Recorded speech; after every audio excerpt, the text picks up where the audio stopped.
আসসালামু আলাইকুম রহমতুল্লাহি ওয়া বারাকাতুহু। আল্লাহর রহমত ও শান্তি আপনার উপর বর্ষিত হোক। আজকের ভিডিওতে আমি আপনাদের এমন কিছু জানাবো যা ৯৯% মানুষ জানে না। রমজানে যাকাত দেওয়ার সঠিক নিয়ম। এতদিন আপনি হয়তো যাকাতের বিষয়ে কিছু জানতেন, কিন্তু আজকে ভিডিওটি দেখলে আপনি এমন কিছু শিখবেন যা আগে কখনো জানেননি। আপনি জানেন কি সঠিক নিয়মে যাকাত দিলে আপনার সম্পদে বরকত আসবে এবং আপনি আল্লাহর নিকট সোয়াব পাবেন। ভিডিওটি প্রথম থেকে শেষ পর্যন্ত দেখুন, কারণ আমি আজ আপনাদের এমন গোপন বিষয় জানাবো যা আপনার পুরো জীবন পরিবর্তন করতে পারে। আপনি নিজেই জানবেন কিভাবে সঠিকভাবে জাকাত দিয়ে আপনি ও আপনার পরিবারকে উন্নতির দিকে নিয়ে যেতে পারেন। তাহলে ভিডিওটি শেষ পর্যন্ত দেখুন, এটা আপনার জন্য খুবই উপকারী হতে চলেছে। রমজান মাস কল্যাণ ও রহমতের মাস। এই মাসে আমাদের উচিত বেশি করে ইবাদত এবং দান সৎকার করা। তবে দান সৎকার মধ্যে সবচেয়ে গুরুত্বপূর্ণ হলো জাকাত। অনেক মানুষ জাকাত সম্পর্কে সঠিক জ্ঞান রাখে এবং ভুলভাবে আদায় করে। জাকাত কিভাবে দিতে হবে, কে কে পাবে, কিভাবে হিসাব করতে হবে, এসব বিষয়ে কুরআন ও হাদিসের সুস্পষ্ট নির্দেশনা রয়েছে। ইসলামের ৫টি স্তম্ভের অন্যতম হলো জাকাত, যা প্রত্যেক সামর্থ্যবান মুসলিমের জন্য ফরজ করা হয়েছে। এর শুধু একটি দানের ব্যবস্থা নয়, বরং ইসলামের সামাজিক ন্যায় বিচারের একটি গুরুত্বপূর্ণ অংশ। ইসলামে এটি এমন এক ব্যবস্থা যা সম্পদকে শুদ্ধ করে এবং সমাজে অর্থনৈতিক ভারসাম্য বজায় রাখে। আল্লাহ সুবহানাহু ওয়া তাআলা কোরআনে বহুবার জাকাতের গুরুত্ব সম্পর্কে আলোচনা করেছেন। বিশেষত কোরআনের একাধিক আয়াতে নামাজের সঙ্গে জাকাত প্রদানের নির্দেশ দেওয়া হয়েছে, যা এর অপরিহার্যতা প্রকাশ করে। আল্লাহ বলেন, আর তোমরা সালাত কায়েম করো এবং জাকাত প্রদান করো, আর তোমাদের আত্মার জন্য তোমরা যে কোনো কল্যাণকর কাজে আগে ভাগে পাঠাবে, তা তোমরা আল্লাহর কাছে পাবে। সূরা আল বাকারা। এই আয়াত থেকে বোঝা যায় যে জাকাত শুধু গরিবদের জন্য সহায়তা নয়, বরং এটি সম্পদের মালিকদের জন্য একটি পরীক্ষা এবং কল্যাণ লাভের মাধ্যম। ইসলামের দৃষ্টিতে সম্পদ হলো আল্লাহর দেওয়া আমানত, যা সমাজের সকল মানুষের হক নিশ্চিত করার জন্য ব্যবহৃত হওয়া উচিত। জাকাতের মাধ্যমে ধনী ব্যক্তিরা তাদের সম্পদের একটি অংশ গরিবদের মাঝে বন্টন করে, যা সমাজে সম্পদ বৈষম্য কমায় এবং দারিদ্র্য দূরী করার ভূমিকা রাখে। রাসূল সাল্লাল্লাহু আলাইহি সাল্লাম তার উম্মতের জন্য জাকাতকে অত্যন্ত গুরুত্ব দিয়েছেন। তিনি বলেছেন, ইসলামের ভিত্তি ৫টি স্তম্ভের উপর স্থাপিত হয়েছে। ১. আল্লাহ ছাড়া আর কোনো উপাস্য নেই এবং মুহাম্মদ সাল্লাল্লাহু আলাইহি সাল্লাম হলেন তার রাসূল ও সাক্ষ্য দেওয়া। ২. সালাত কায়েম করা। ৩.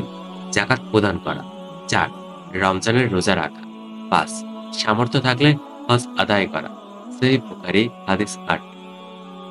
এখানে লক্ষণীয় বিষয় হলো জাকাত ইসলামের মূল স্তম্ভগুলোর মধ্যে তৃতীয় অবস্থানে রয়েছে, যা তার গুরুত্বের ইঙ্গিত দেয়। এটি এমন একটি ইবাদত যা ধনী ও দরিদ্রের মধ্যে পারস্পরিক ভালোবাসা সৃষ্টি করে এবং সমাজের দারিদ্র্য দূরীকরণে গুরুত্বপূর্ণ ভূমিকা পালন করে। জাকাত কাদের জন্য ফরজ? ইসলামের জাকাত হলো একটি বাধ্যতামূলক ইবাদত যা শুধুমাত্র তাদের জন্য ফরজ যাদের কাছে নিসাব পরিমাণ সম্পদ রয়েছে। নিসাব পরিমাণ হলো সেই নির্দিষ্ট সীমা যার বেশি সম্পদ থাকলে একজন ব্যক্তির জন্য জাকাত খরচ হয়ে যায়। এটি মূলত ধনীদের সম্পদের একটি নির্দিষ্ট অংশ গরিবদের মধ্যে বন্টনের ব্যবস্থা, যা ইসলামী অর্থনীতির ভারসাম্য বজায় রাখে। ইসলামের জাকাত দেওয়ার জন্য একটি নির্দিষ্ট পরিমাণ সম্পদের মালিক হওয়া জরুরি, যাকে নিসাব পরিমাণ বলা হয়। নিসাব পরিমাণের নিচে থাকলে কারোর জন্য জাকাত খরচ হয় না, কিন্তু যদি সম্পদের পরিমাণ নিসাবের চেয়ে বেশি হয় এবং সেই সম্পদ ১ বছর ধরে কারো মালিকানায় থাকে, তাহলে তার জন্য জাকাত দেওয়া খরচ হয়ে যায়। ইসলামী শরিয়া অনুযায়ী নিসাব নির্ধারণ করা হয়েছে মূলত স্বর্ণ ও রূপার ভিত্তিতে। স্বর্ণের ক্ষেত্রে যদি কারো কাছে ৮৭.৪৮ গ্রাম অর্থাৎ ৭.৫ ভরি স্বর্ণ থাকে অথবা তার বাজার মূল্য পরিমাণ অর্থ বা সম্পদ থাকে, তাহলে তার উপর জাকাত খরচ হবে। একইভাবে রূপার ক্ষেত্রে নিসাব হল ৬১২.৩৬ গ্রাম অর্থাৎ ৫২.৫ ভরি। অনেক ইসলামিক স্কলার বলেন, যেহেতু রূপার মূল্য সাধারণত কম হয়ে থাকে, তাই রূপার নিসাবকে ভিত্তি করে জাকাত হিসাব করা উত্তম, কারণ এটি দরিদ্রের জন্য বেশি সহায়তা হয়। নিসাব শুধু স্বর্ণ বা রূপার জন্যই নির্দিষ্ট নয়, বরং যদি কারো কাছে নগদ টাকা, ব্যবসার মালামাল, ব্যাংক ব্যালেন্স, জমি, শেয়ার বাণিজ্যের সম্পদ বা অন্য কোনো সঞ্চিত সম্পদ থাকে, যদি সেটির মূল্য স্বর্ণ বা রূপার নিসাব পরিমাণের সমান বা তার বেশি হয়, তবে তার উপরও জাকাত খরচ হবে। উদাহরণস্বরূপ, কেউ যদি ব্যবসার মালিক হন এবং তার ব্যবসার পণ্য ও লাভ নিসাব পরিমাণের সমান হয়, তবে তাকে সম্পদের উপর জাকাত প্রদান করতে হবে। একইভাবে যদি কারো কাছে জমি বা বাড়ি থাকে এবং তা ব্যবসায়িক উদ্দেশ্যে রাখা হয়, তাহলে সেই সম্পদের বাজার মূল্যের উপরও জাকাত দিতে হবে। তবে ব্যক্তিগত ব্যবহারের জন্য থাকা বাড়ি, গাড়ি, পোশাক বা অন্যান্য প্রয়োজনীয় সম্পদের উপর জাকাত খরচ হবে না। ইসলামী অর্থনীতিতে জাকাতের গুরুত্ব অপরিসীম, কারণ এটি সম্পদের সঠিক বন্টন নিশ্চিত করে এবং দরিদ্রদের সহায়তা করে। সুতরাং একজন মুসলিমের উচিত তার সম্পদ নিয়মিতভাবে হিসাব করা এবং নিসাব পরিমাণে অতিক্রম করলে যথাযথভাবে জাকাত প্রদান করা, যাতে সে আল্লাহর নির্দেশ পালন করতে পারে এবং সমাজে অর্থনৈতিক ভারসাম্য বজায় রাখতে ভূমিকা রাখতে পারে। জাকাত দেওয়ার জন্য সঠিক নিয়মকানুন জানা এবং অনুসরণ করা আবশ্যক। জাকাত প্রদান করার সময় কয়েকটি গুরুত্বপূর্ণ ধাপ অনুসরণ করতে হবে। ১. সম্পদের হিসাব করা। জাকাত দেওয়ার জন্য প্রথমেই নিজের সমস্ত সম্পদের হিসাব নিতে হবে। এখানে শুধু নগদ অর্থই নয়, বরং সকল ধরনের সম্পদকে অন্তর্ভুক্ত করতে হবে, যা ইসলামী শরিয়া অনুযায়ী জাকাতযোগ্য। এর মধ্যে রয়েছে নগদ টাকা, স্বর্ণ ও রূপা। যদি কারো কাছে নির্দিষ্ট পরিমাণে নগদ টাকা, স্বর্ণ বা রূপা থাকে এবং তার নিসাব পরিমাণের বেশি হয়, তাহলে এর উপর জাকাত খরচ হবে। Bank balance. ব্যাংকে জমাকৃত যে কোনো অর্থ, চেক, ফিক্সড ডিপোজিট বা সঞ্চয় হিসাবের মধ্যে থাকা অর্থ জাকাতের অন্তর্ভুক্ত হবে। ব্যবসার জন্য রাখা পণ্য বা বিনিয়োগের জন্য সংরক্ষিত যে কোনো সম্পদের উপর জাকাত খরচ হবে। Stock, share, mutual fund, cryptocurrency যদি তা ব্যবসায়িক উদ্দেশ্যে রাখা হয়, অথবা অন্য যে কোনো বিনিয়োগযোগ্য সম্পদ জাকাতযোগ্য হবে। যদি কেউ বাড়ি বা দোকান ভাড়া দিয়ে আয় করেন এবং তার নিসাব পরিমাণের পৌঁছে যায়, তবে তার উপরও জাকাত খরচ দিন। ২. ঋণ ও খরচ বাদ দেওয়া। জাকাত নির্ধারণের ক্ষেত্রে এটি অত্যন্ত গুরুত্বপূর্ণ বিষয় যে মোট সম্পদ থেকে বিদ্যমান ঋণ বা প্রয়োজনীয় খরচ বাদ দিতে হয়। ইসলামী শরিয়া অনুযায়ী যদি কারো উপর কোনো বড় অঙ্কের ঋণ থাকে, তবে তা পরিশোধের পর অবশিষ্ট সম্পদ যদি নিসাব পরিমাণে পৌঁছায়, তাহলে তার উপর জাকাত খরচ হবে। উদাহরণস্বরূপ, কেউ যদি ব্যবসার জন্য ঋণ নিয়ে থাকে এবং সেই ঋণ পরিশোধ করা জরুরি হয়, তাহলে জাকাত প্রদানের আগে সেই ঋণ বাদ দিতে হবে। তবে দীর্ঘমেয়াদী ঋণ, যেমন বাড়ির লোন বা গাড়ির কিস্তির ক্ষেত্রে পুরো ঋণ বাদ দেওয়া যায় না, বরং শুধুমাত্র ১ বছরের কিস্তির পরিমাণ বাদ দিয়ে জাকাত হিসাব করা হয়। এছাড়াও ব্যক্তিগত মাসিক খরচ, পরিবারের ব্যয়, চিকিৎসা ব্যয় ইত্যাদি বাদ দিয়ে অবশিষ্ট সম্পদের উপর জাকাত নির্ধারণ করতে হবে। ৩. সঠিক হারে জাকাত নির্ধারণ করা। জাকাতের হার নির্ধারণ করা হয়েছে মোট সম্পদের ২.৫% হিসাবে, অর্থাৎ সম্পদের নির্দিষ্ট পরিমাণ নির্ধারণ করার পর সেটার ২.৫% জাকাত হিসাবে প্রদান করতে হয়। যদি কারো কাছে ১ লক্ষ টাকা সঞ্চিত থাকে, তাহলে তাকে ২,৫০০ টাকা জাকাত দিতে হবে। যদি কারো সম্পদের পরিমাণ ৫ লক্ষ টাকা হয়, তাহলে তাকে ১২,৫০০ টাকা জাকাত প্রদান করতে হবে। যদি কারো সম্পদ ১০ লক্ষ টাকা হয়, তাহলে তাকে ২৫,০০০ টাকা পর্যন্ত জাকাত দিতে হবে। এই নিয়ম অনুসরণ করে সঠিকভাবে জাকাত প্রদান করা গেলে একজন মুসলিম নিজের সম্পদকে শুদ্ধ করতে পারেন এবং দরিদ্রদের অধিকার যথাযথভাবে আদায় করতে সক্ষম হন। জাকাত শুধুমাত্র দান নয়, বরং এটি ধনী ও দরিদ্রের মধ্যে সম্পর্ক গড়ে তোলে এবং সমাজের ন্যায় বিচার প্রতিষ্ঠা করে। তাই সঠিকভাবে সম্পদ হিসাব করে প্রয়োজনীয় ঋণ বাদ দিয়ে এবং ২.৫% হারে জাকাত প্রদান করাই ইসলামের নির্ধারিত সঠিক পদ্ধতি। কাকে জাকাত দেওয়া যাবে? জাকাত দেওয়া অত্যন্ত গুরুত্বপূর্ণ একটি দায়িত্ব এবং এটি সঠিক ব্যক্তিদের কাছে পৌঁছানো আবশ্যক। কোরআনে জাকাত দানের জন্য ৮টি শ্রেণী নির্ধারণ করা হয়েছে, যারা জাকাত গ্রহণের অধিকারী। জাকাত তো আসলে ফকির, মিসকিন, জাকাত আদায়ের কর্মচারী, ইসলাম গ্রহণকারীদের হৃদয় জয় করা, দাস মুক্তি, ঋণগ্রস্ত, আল্লাহর পথে সংগ্রামকারী এবং মুসাফিরদের জন্য নির্ধারিত। সূরা আল তাওবা ৬০ নং আয়াত। এখানে জাকাত দেওয়ার জন্য যে শ্রেণীগুলোর নাম উল্লেখ করা হয়েছে সেগুলো হলো: ফকির, দরিদ্র। ফকির হলেন সেই ব্যক্তি যিনি অত্যন্ত দরিদ্র এবং তার জীবিকা নির্বাহের জন্য পর্যাপ্ত সম্পদ নেই। এই শ্রেণী প্রাথমিকভাবে সেই ব্যক্তিদের জন্য যারা একেবারে অনাহারে বা অন্য সংস্থার অভাবে জীবন কাটাচ্ছে। মিসকিন। মিসকিন হলেন সেই ব্যক্তি যিনি কিছুটা অভাবী হলেও জীবিকার জন্য কিছু সামান্য সম্পদ বা আয় উপার্জন করে, তবে তা প্রয়োজনীয় পূরণের জন্য যথেষ্ট নয়। জাকাত আদায়ের কর্মচারী। জাকাত আদায়ের কাজে যারা নিয়োজিত থাকে, যেমন জাকাত সংগ্রহকারী বা জাকাত বিতরণের কাজের সঙ্গে যুক্ত কর্মচারী, তাদেরও জাকাত দেওয়া যায়। ইসলাম গ্রহণকারী হৃদয় জয় করা। কোনো ব্যক্তি যদি ইসলাম গ্রহণ করে থাকে এবং তার অন্তরে ইসলাম সম্পর্কিত ভালোবাসা বা আগ্রহ সৃষ্টি করার প্রয়োজন হয়, তাহলে তাদেরকে জাকাত দেওয়া যেতে পারে। এর মাধ্যমে তাদেরকে আরো সমর্থন এবং সহানুভূতিশীল প্রদান করা হয়। দাস মুক্তি। তাদেরকে জাকাত দেওয়া যাবে। যারা দাস বা দাসী হিসেবে বন্দী হয়ে আছেন এবং যারা মুক্তি প্রাপ্তির জন্য অর্থ সংগ্রহ করেছেন, জাকাত তাদের মুক্তির জন্য ব্যবহৃত হতে পারে। ঋণগ্রস্ত, যারা ঋণগ্রস্ত এবং ঋণ পরিশোধের সক্ষমতা রাখেন না, তাদেরকে জাকাত দেওয়া যেতে পারে। এর মাধ্যমে তাদের ঋণের বোঝা লাঘব করা সম্ভব। আল্লাহর পথে সংগ্রামকারী, এটি সেই ব্যক্তিদের জন্য যারা আল্লাহর পথে জিহাদ করেছেন। তারা যদি কোনো কারণে অর্থনৈতিক সাহায্যের প্রয়োজনীয়তা অনুভব করে, তাহলে তাদেরকেও জাকাত দেওয়া যাবে। মুসাফির, যারা কোনো কারণে দীর্ঘ যাত্রায় আছেন এবং তাদের সঙ্গে অর্থ বা সম্পদ নেই, তাদেরকেও জাকাত দেওয়া যেতে পারে।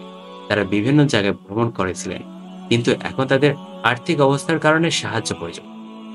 জাকাত প্রদান করা ফরজ, তবে তা শুধু দরিদ্রের জন্য নয়, বরং কোরআনে উল্লেখ যে 8টি শ্রেণী আছে, সেগুলোর জন্য জাকাত দেওয়া উচিত। জাকাত সঠিকভাবে তার উপযুক্ত ব্যক্তির কাছে পৌঁছানো অত্যন্ত গুরুত্বপূর্ণ, যাতে ইসলামের উদ্দেশ্য পূর্ণ হয় এবং সমাজে অর্থনৈতিক ন্যায় প্রতিষ্ঠিত হয়। জাকাত একটি নির্দিষ্ট উদ্দেশ্য বা পদ্ধতির মাধ্যমে প্রদান করা হয়। ইসলাম অনুযায়ী জাকাত শুধুমাত্র বিশেষ শ্রেণী মানুষদের জন্য নির্ধারিত, তবে কিছু ব্যক্তি আছেন যাদেরকে জাকাত দেওয়া নিষেধ। কুরআন ও হাদিসে এই বিষয়ে স্পষ্ট নির্দেশনা রয়েছে। নিজের পিতামাতা, দাদা দাদি বা ঊর্ধ্বতন কোনো আত্মীয়কে জাকাত দেওয়া জায়েজ নয়, কারণ ইসলাম সন্তানের জন্য বাবা মায়ের প্রয়োজনীয়তা পূর্ণ করা এবং তাদের প্রতি যত্নশীল হওয়া অত্যন্ত গুরুত্বপূর্ণ। এই দায়িত্বটি সন্তানের। এছাড়া বাবা মা বা দাদা দাদি সাধারণত সন্তানের জন্য সহায়তার অংশ করেন এবং জাকাত তাদের কাছে প্রয়োজনীয়তা নেই। জাকাত দেওয়ার নিষেধ নিজের সন্তান বা নাতি নাতনি। ইসলামী শাস্ত্রে সন্তানদের প্রতি বাবার দায়িত্ব রয়েছে, তাদের প্রতিপালক এবং যত্ন নেওয়া।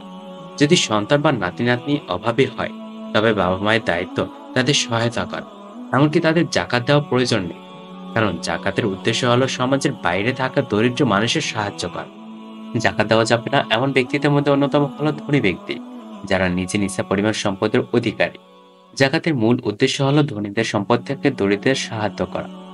যে ব্যক্তি নিজে নিসা পরিমাণ সম্পদের অধিকারী, তাকে জাকাত দেওয়া উচিত নয়, কারণ তার সম্পদের মধ্যে সে নিজের যথেষ্ট পরিমাণ অর্থনৈতিক সচ্ছলতা অর্জন করেছে।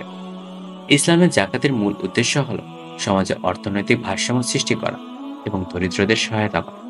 তাই কিছু নির্দিষ্ট ব্যক্তির কাছে জাকাত দেওয়া নিষেধ, যেমন বাবা মা, সন্তান বা ধনী ব্যক্তিরা। জাকাতের মাধ্যমে দরিদ্রের সাহায্য করা ইসলামের সঠিক উদ্দেশ্য এবং ন্যায় প্রতিষ্ঠার একটি উপায়।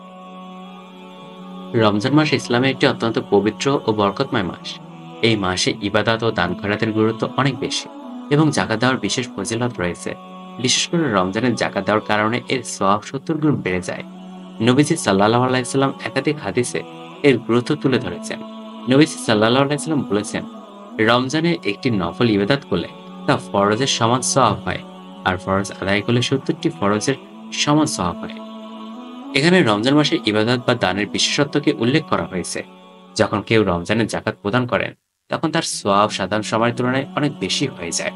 সুতরাং রমজান মাসে জাকাত প্রদান করাটা একটি গুরুত্বপূর্ণ আমল, যা আল্লাহর কাছে বিশেষ বরকত ও পুরস্কারের বিশেষ হয়ে দাঁড়ায়।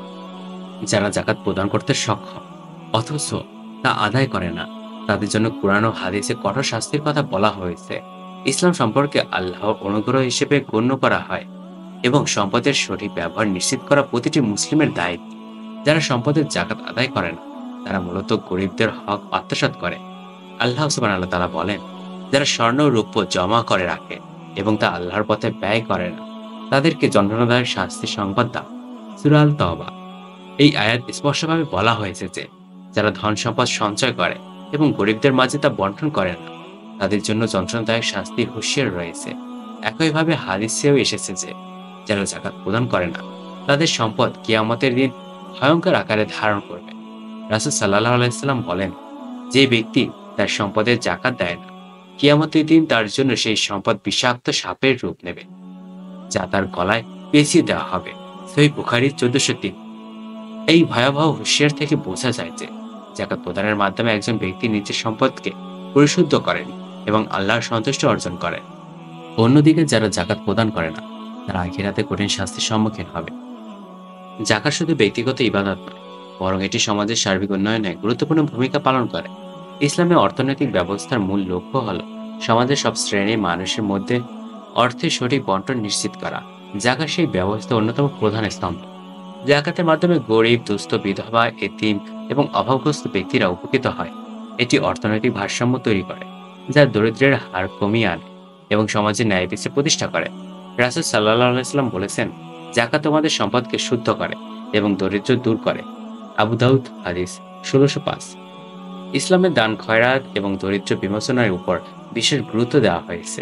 যখন একজন ধনী ব্যক্তি জাকাত প্রদান করে, তখন তিনি তার সম্পদকে আল্লাহর পথে ব্যয় করেন এবং এর ফলে তার সম্পদ বরকত আসে। জাকাত আদায় করলে সমাজের দরিদ্র শ্রেণী তাদের মৌলিক চাহিদা পূরণ করতে পারে, যা দরিদ্র হ্রাসে সহায়তা করে। ইসলামের প্রথম যুগে বিশেষত খলিফা উমর ইবনুল খাত্তাব রাদিয়াল্লাহু এর শাসনামলে সঠিকভাবে জাকাত ব্যবস্থা কার্যকর করার ফলে সমাজ থেকে দরিদ্র প্রায় নির্মূল হয়ে গিয়েছিল। এটি প্রমাণ করে যে ইসলামী অর্থনৈতিক ব্যবস্থা জাকাত একটি শক্তিশালী হাতিয়ার। জাকাত শুধু অর্থনৈতিক দিক থেকেই গুরুত্বপূর্ণ নয়, বরং এটি আত্মশুদ্ধিরও একটি মাধ্যম। এটি মানুষের মনে সহানুভূতি সৃষ্টি করে, লোভ লালসা থেকে দূরে রাখে এবং সমাজে সৌহার্দ্য ও ভ্রাতৃত্ববোধ তৈরি করে। তাই যারা নিয়মিতভাবে জাকাত প্রদান করে, তারা দুনিয়া ও আখিরাতে কল্যাণের অধিকারী হয়।